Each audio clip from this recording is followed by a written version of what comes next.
Bismillahirrahmanirrahim. Assalamualaikum warahmatullahi wabarakatuh. Seperti yang sudah saya janjikan kemarin, hari ini atau di video ini kita akan membahas tentang birrul walidain atau berbakti kepada orang tua. Di video yang lalu atau yang sebelum video ini, saya sudah membahas bagaimana orang tua bisa durhaka kepada anaknya. Juga itu termasuk salah satu faktor bisa jadi anak durhaka kepada kita atau kepada orang tua karena didikan kita atau karena kita terlebih dahulu durhaka kepada mereka. Untuk saat ini videonya adalah untuk anak yang ingin berbakti kepada orang tua atau kepada anak yang orang tuanya tidak memenuhi hak-hak mereka, tetapi apakah kita masih perlu berbakti kepada mereka atau kita balik mendurhakai mereka? Di dalam Islam, Allah tetap mewajibkan kita sebagai anak untuk berbakti kepada orang tua, bagaimanapun bentuknya, bagaimanapun sikapnya, bagaimanapun menyebalkan orang tua itu. Jadi salah satu ibadah yang sangat penting atau sangat-sangat dipandang besar oleh Allah adalah birrul walidain, berbakti kepada orang tua. Bahkan itu bisa mengalah-ngalahi jihad. Pada suatu ketika diceritakan ada seorang lelaki yang pergi menemui Rasulullah SAW untuk ikut berjihad di medan perang bersama Rasulullah SAW. Kita tahu bahwasanya jihad adalah ibadah yang tertinggi, di dalam Islam, atau ibadah yang besar sekali pahalanya di dalam Islam. Karena di dalam jihad itu kita sudah memasrahkan semuanya, harta kita, nyawa kita, bahkan kita siap cacat seumur hidup ketika kita berangkat jihad. Berapa banyak sahabat dari Rasulullah SAW yang tangannya putus atau matanya buta sebelah, itu karena di dalam jihad atau di dalam peperangan kita mempertaruhkan nyawa, fisik, apapun yang kita punya. Tetapi lelaki itu ingin mendapatkan pahala yang sangat besar. Ketika mati pun kita bisa mendapatkan surga karena kita adalah mujahid. Tetapi apa yang dijawab oleh Rasulullah SAW kepada lelaki ini? Apakah kamu mempunyai orang tua atau apakah kamu mempunyai ibu? Naam ya Rasulullah. Maka pulanglah, rawatlah ibumu. Ya, berarti di sini terdapat arti atau makna bahwasanya birrul walidain atau berbakti pada orang tua itu pahalanya lebih besar daripada jihad. Di sini kita akhirnya tahu kedudukan birrul walidain dan kedudukan jihad. Di satu kisah lagi diceritakan seorang lelaki dari Yaman datang menghampiri Rasulullah SAW di Madinah, menyatakan bahwasanya saya berbaiat hijrah dari Yaman ke Madinah untuk mengikuti Rasulullah SAW. Kemudian dia bercerita, saya meninggalkan Yaman, meninggalkan kedua orang tua saya dalam keadaan menangis. Kemudian Rasulullah SAW menjawab, pulanglah dan buatlah kedua orang tuamu tertawa sebagaimana kamu membuat mereka berdua menangis. Jadi ini juga diutamakan pahala berbakti kepada orang tua, birrul walidain, di atas pahala hijrah bersama-sama dengan Rasulullah SAW. Allah Subhanahu wa taala berfirman,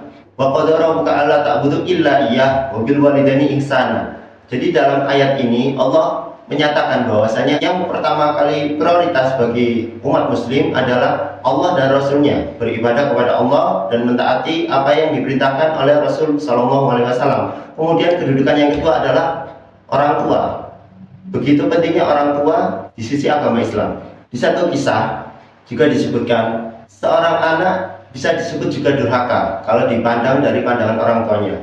Tapi dalam pandangan orang awam, anak ini adalah anak yang solih, anak yang alim. Jadi disahkan ada satu orang anak namanya adalah Juraij. Dia adalah seseorang dari Bani Israel, orang yang sangat solih, orang yang sangat abid, sangat ahli ibadah gitu ya. Sampai-sampai dia mempunyai satu bangunan tersendiri untuk beribadah. Pada suatu waktu, karena dia sangat-sangat mencintai bertaqarrub ilallah, sangat mencintai ibadah, hari-harinya dihabiskan untuk ibadah. Suatu hari, suatu ketika, ibunya memanggil dari luar bangunan itu, ya Juraij. Saat itu Juraij sedang sholat, sedang melaksanakan sholat. Kemudian dalam sholatnya dia mempertanyakan Ummi am sholati, Ummi am sholati, ibuku atau sholatku. Kemudian dipanggil lagi oleh ibunya, ya Juraij. Dia mempertanyakan lagi dalam sholatnya, Ummi am sholati, sampai 3 kali, ya Juraij, Ummi am sholati. Kemudian orang tuanya marah karena dianggap Juraij tidak menghiraukan panggilan dari orang tuanya ini. Ibunya berdoa kepada Allah Subhanahu wa taala bahwasanya jangan engkau matikan Juraij kecuali kau tampakkan wajah pelacur di hadapannya. Dan ternyata benar, doa ibu dari Juraij dikabulkan oleh Allah Subhanahu wa taala. Pada suatu ketika ada seorang pelacur yang menggoda Juraij agar mau bersetubuh dengannya atau melakukan zina dengannya. Tetapi Juraij menolak. Dengan cara apapun Juraij tetap menolak. Karena kesal, seorang wanita ini mencari penggembala domba atau penggembala kambing dan melakukan hubungan badan. Sampai akhirnya si pelacur ini hamil. Kemudian menceritakan kepada seluruh warga kampung bahwasanya dia hamil anaknya Juraij. Dan warga kampung akhirnya marah, bahkan menghancurkan tempat peribadatan Juraij karena menganggap Juraij adalah seorang pezina seperti itu. Setelah itu Juraij sholat kepada Allah dan meminta petunjuk kepada Allah. Kemudian mendatangi seorang anak yang sudah dilahirkan oleh pelacur itu, bertanya, wahai anak, siapakah orang tuamu? Dan mukjizat Allah terjadi di sana. Anak yang barusan lahir itu bisa menjawab Juraij, bapakku adalah penggembala kambing. Dari situ warga akhirnya menyesal karena terburu-buru, terbawa emosi, menghancurkan tempat peribadatan Juraij dan menawarkan untuk membangun kembali dengan emas atau dengan perak. Tapi Juraij menolak, tetap bangunlah tapi dengan tanah seperti biasa. Di dalam kisah ini dijelaskan bahwasanya doa orang tua, baik itu buruk, baik itu baik, tetap akan dikabulkan oleh Allah Subhanahu wa taala. Maka dari itu, berbaik-baiklah dengan orang tua. Ridha Allah tergantung dengan ridha orang tua. Ketika orang tua kita sudah ridho kepada kita, maka Allah akan mudahkan segala urusan kita di dunia. Apapun yang kita inginkan, insya Allah akan Allah turuti. Asalkan kita berbakti kepada orang tua.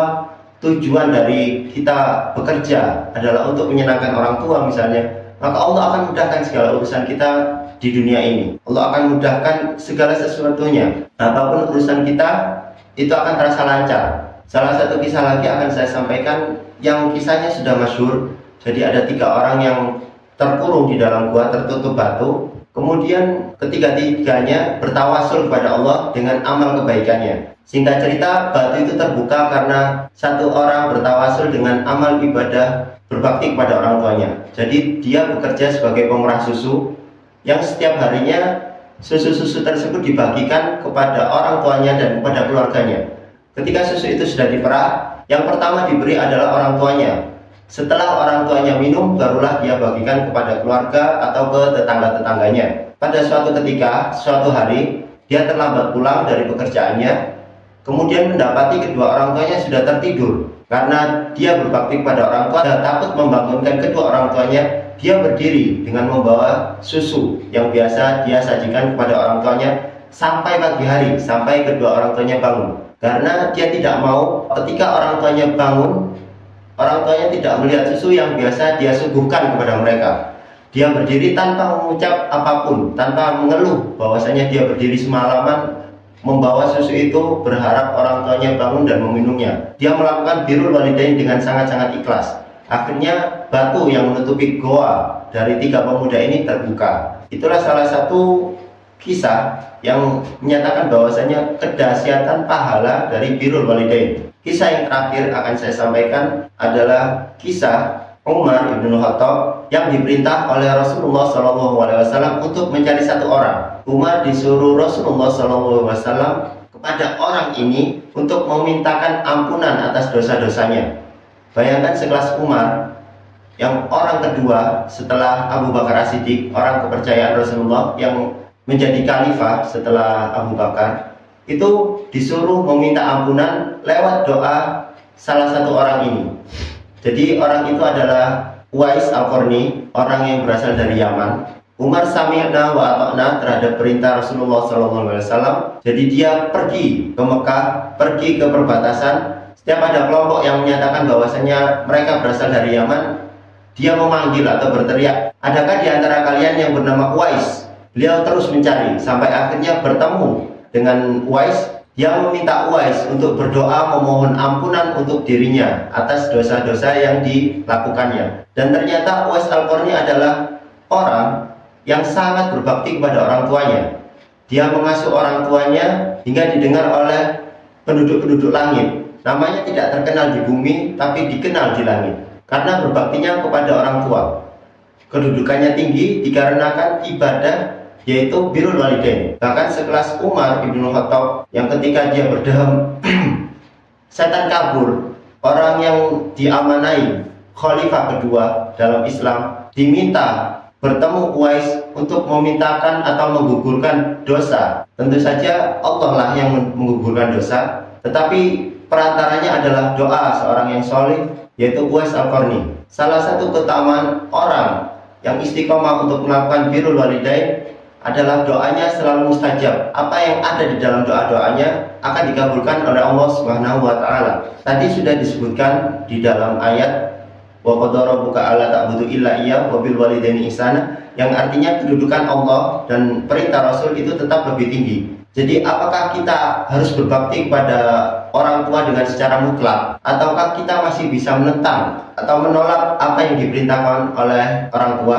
Tentu perintah dari orang tua itu sifatnya tidak mutlak ketika perintahnya adalah bertentangan dengan agama. Contohnya misal seorang ibu yang meminta kepada anaknya, berjudilah biar kamu kaya. Nah, kita tidak boleh menerima atau mengerjakan apa yang diperintahkan oleh orang tua kita, yaitu berjudi, bermaksiat kepada Allah. Atau bukanlah auratmu biar kamu segera laku karena kamu sudah berumur. Nah, itu kita tidak boleh menerima apa yang disuruh oleh orang tua kita. Ada kaidah yang menyatakan bahwasanya la ta'ata lil makhluqi fi ma'siyati khaliq. Maksudnya tidak ada ketaatan kepada makhluk untuk bermaksiat kepada sang khaliq. Jadi kedudukan Allah tetap lebih tinggi, tapi ketika apa yang diperintahkan oleh orang tua itu bersifat mubah, dia belikan kopi, dia cuci pakaian dan lain sebagainya, itu kita harus melaksanakan. Itu adalah perintah yang tidak bertentangan dengan agama. Maka ketika orang tua yang menyuruh, itu hukumnya wajib kita lakukan. Itulah birrul walidain, itulah berbakti kepada orang tua. Pahalanya sangat besar. Coba bayangkan ketika kita sudah ditinggal oleh orang tua kita, tidak bersama dengan orang tua kita lagi, maka kita tidak bisa melaksanakan ibadah yang sangat besar, yang sangat agung. Bahkan jihad pun kalah dengan ibadah ini, yaitu berbakti dengan orang tua. Mumpung orang tua kita masih ada, lakukan apapun yang bisa membahagiakan kedua orang tua kita. Jangan pernah merasa eman dalam bahasa Jawa itu, atau sayang-sayang uang gitu ya. Misal orang tua kita minta makanan yang enak setiap hari, tapi uang kita pas-pasan, kemudian kita mengeluh. Coba saja orang tua saya tidak meminta makanan yang enak tiap hari, mungkin uang ini bisa saya belanjakan di tempat yang lain. Harusnya kita bersyukur bahwasanya uang yang Allah rezekikan kepada kita tasarufkan untuk beribadah kepada Allah, yaitu berbakti kepada orang tua. Belum tentu uang yang Allah rezekikan itu ketika tidak kita baktikan kepada orang tua, kita bisa berangkat ke judi, kita bisa berangkat ke karaoke atau nyewa perempuan nakal. Na'udzubillah min dzalik. Maka kita harusnya bersyukur uang kita habis untuk membahagiakan orang tua. Uang itu sudah pasti bertujuan untuk kebaikan, maka hasilnya adalah pahala, bahkan akan dilipat gandakan oleh Allah Subhanahu wa taala karena kita lakukan dalam ketaatan. Bukankah sebaik-baiknya sedekah adalah sedekah kepada keluarga? Jadi hukumnya mutlak, kita harus beribadah kepada Allah, kemudian berbakti kepada orang tua. Itu kaidah secara umum. Beda lagi ketika kita perempuan gitu ya, sudah menikah, maka kita berbakti kepada suami, itu bab yang lain. Yang kita bicarakan adalah wanita single atau laki-laki walaupun sudah menikah, tetap prioritas utama adalah orang tuanya. Karena memang makhluk tertinggi, makhluk yang agung setelah Rasulullah itu orang tua. Maka kita taati Rasulullah SAW dengan cara menjalankan apa sunnah, apa yang diajarkan, disabdakan oleh Rasulullah SAW. Kemudian yang kedua adalah orang tua kita. Apapun yang bisa kita lakukan, apa yang diinginkan oleh orang tua, kita harus maksimalkan semuanya. Baik itu tenaga, uang, waktu, semuanya harus kita maksimalkan. Karena memang ini adalah ibadah yang besar dan harusnya sayang kalau kita tinggalkan ibadah ini dengan hal yang sia-sia. Kita lebih memilih hal lain. Misalnya ketika orang tua memanggil, kita lebih memilih HP kita, atau kita lebih memilih teman kita. Kita meninggalkan orang tua kita yang meminta kita untuk bercengkrama lebih lama waktu bersama kita. Hadis yang masyhur disebutkan bahwasanya salah satu orang bertanya kepada Rasulullah, siapa manusia yang wajib saya hormati, yang wajib saya hargai di dunia ini? Rasulullah menjawab, ibumu. Sumaman. Kemudian siapa? Ibumu. Kemudian siapa? Ibumu. 3 kali Rasulullah menjawab. Kemudian siapa? Baru bapakmu. Jadi kedudukan memang untuk orang tua, kedudukannya adalah ibu lebih tinggi daripada bapak. Dan disebutkan 3 kali oleh Rasulullah SAW. Ulama juga menafsirkan kenapa disebutkan 3 kali ibu daripada bapak. Ibu dulu, kemudian bapak 3 kali. Karena ada 3 tahap atau 3 waktu yang waktu ini sangat berat bagi ibu, khusus untuk kita, yaitu ketika waktu mereka hamil atau mengandung kita, kemudian ketika mereka waktu melahirkan kita, yang ketiga adalah ketika mereka menyusui kita. Itu adalah 3 waktu yang tidak mungkin kita bisa gantikan dengan bakti atau dengan ketaatan apapun kepada mereka. Walaupun kita sudah memberikan diri kita, harta kita, apapun kepada orang tua, itu tidak akan bisa membalas kebaikan orang tua kita. Terutama yang 3 tadi. Belum kepada ayah kita yang memberikan nafkah kepada kita, berusaha di luar bekerja dengan apapun pekerjaan yang halal untuk menghidupi keluarga kita. Itu adalah pengorbanan orang tua yang sudah dilakukan untuk anaknya. Semoga bermanfaat. Wassalamualaikum warahmatullahi wabarakatuh.